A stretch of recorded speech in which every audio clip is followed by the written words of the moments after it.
All right, this is either our last stab or our first stab at getting the concept of the application of vectors to statics problems. You've looked at it before in physics. We've talked a little bit about it over time, but we're going to get to the point where we understand equilibrium as being two conditions, and one is the sum of the forces equal to zero, or the sum of the moments equal to zero. In other words, the sum of the spin or the sum of the forces. Both of these conditions have to be true for something to be in equilibrium. We're going to be looking now at how to apply the concept of basic vector mathematics in terms of cross products when it comes to moments, and eventually how to add vectors like you've done before using vectors, how to add force vectors. We're going to need to keep to some basic rules that we learned and need to continue to push.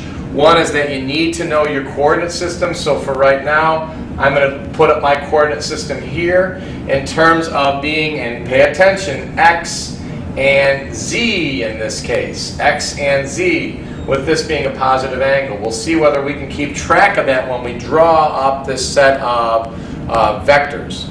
So we have, if you have x and z, then y is actually going into the board. So y is actually like this. Y is going into the board.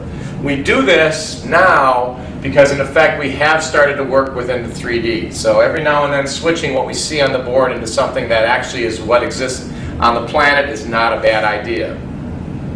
We're going to look here at introduction to a basic hydrostatics dam wall problem here with a vertical dam face. So we're going to draw up the problem here. We're going to talk through the basic steps.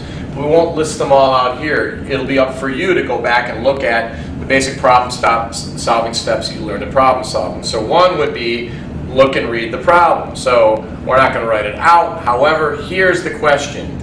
We have got essentially a dam wall here that's being pushed on by water and being kept from rotating by a little stopper right down here at the bottom. So that's going to be the basic. You're going to have a hinge up on top. This is free to rotate. It's going to be pushed by water, and that water is not going to be a single force, but it's going to be a hydrostatic pressure surface, and it's going to be stopped right there. So let's draw up that problem and see what it looks like. First off, we have the wall here, the bottom of the pool. We're going to have a hinge point right here. That was the hinge. We're going to have a free water surface, which is denoted by that free water surface. We'll talk about what that means in a second. The dam gate is 10 foot tall, and it is 1 foot out of the board. It might be 10 foot out of the board. It might be 50 feet out of the board. In this case, we're going to deal with a 1 foot wide dam gate. So if you would think about it, think about this dam gate being 1 foot wide. That's going to make a big difference when we start talking about how we come upon what a force or resultant is. And a resultant is going to be the sum of all the pressures times all the little areas from 0 to the total area. So you're going to add up all the little 1 foot areas going up the page. So that's going to be equal to the force hydrostatic. A hydrostatic force is going to be looking like that. We're not going to do it that way now because we're not in the middle of calculus. We're in the middle of applied problem solving and stormwater analysis. But we know that the squiggly line, as some students call it, is the integral or the area underneath. So let's go ahead and erase that off. Again, every time you see integral, it's the area underneath.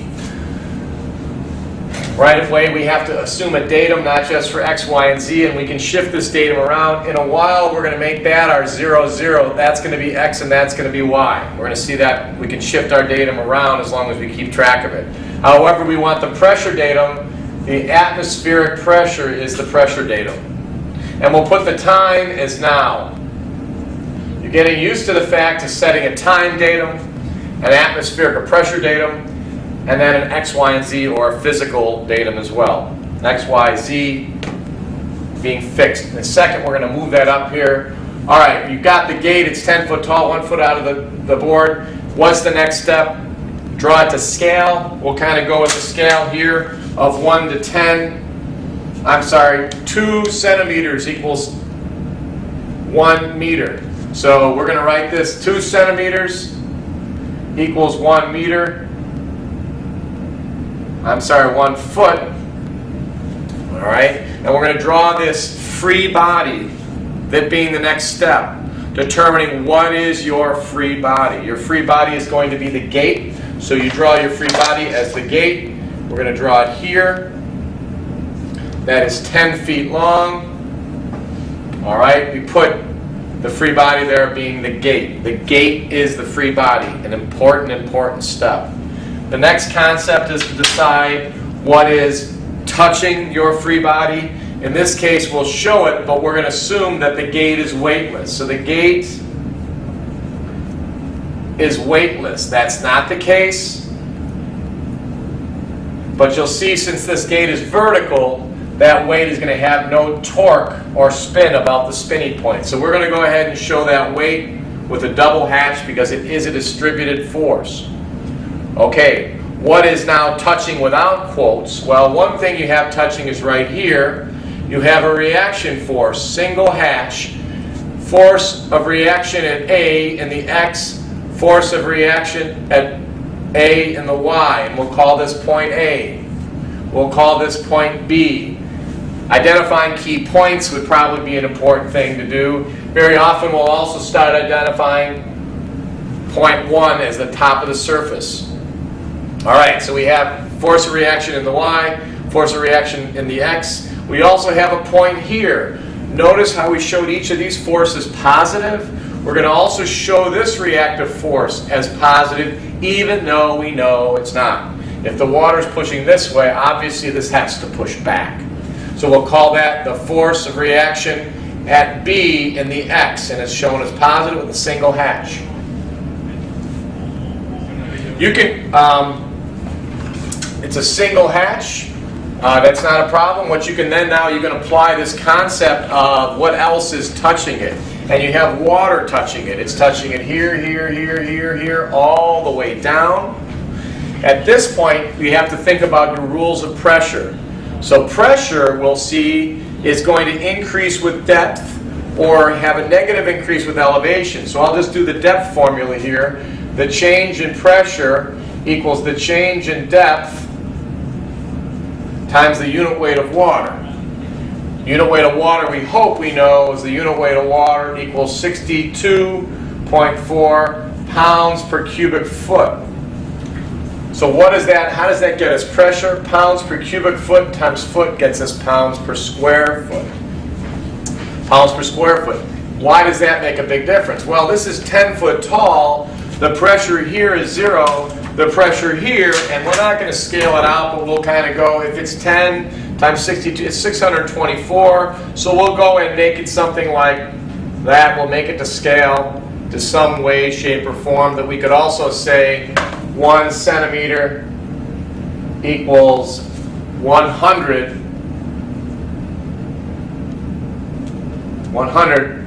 pounds per square foot. So we don't necessarily always have to do that, but we can try to keep track of all of our scales. We now have what's called a pressure distribution here. It is triangular. At the top it is 0. At the bottom it is 10 feet times gamma, or essentially 624 pounds per square foot. Pounds per cubic foot times feet is going to give us pounds per square foot. So we have something here that is 10 square foot, because it's 1 foot out of the board, times, it's a triangle, and the other axis is measuring pressure. So you have a triangle with a height of 624 pounds per square foot and a base, if you would, if you're thinking about this being the base, as 10 square foot. You now can take that and you're going to now draft up a resultant equal to the area under the curve, the integral, and you're going to put that resultant at the centroid. You can use mass prop and AutoCAD to do that. You can also look at all kinds of different mathematics in terms of the weighted average. But what we'll do here is we'll know that it's a third